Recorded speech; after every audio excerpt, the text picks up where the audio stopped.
ఇక్కడ బ్రెయిన్కి వెళ్ళే నర్వస్ అన్ని స్ట్రెంగ్తన్ అవ్వాలన్నా ఒక ఎక్సర్సైజ్ చెప్తాను చూడండి.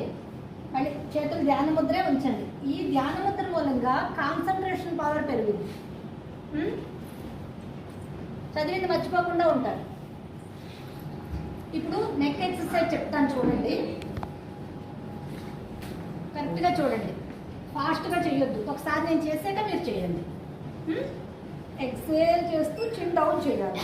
చిన్ డౌన్ చేస్తూ రైట్ షోల్డర్ మీదుగా పై వైపుగా వెళ్ళేటప్పుడు ఇన్హేల్, లెఫ్ట్ నుంచి కిందకు వచ్చేటప్పుడు ఎక్సేల్.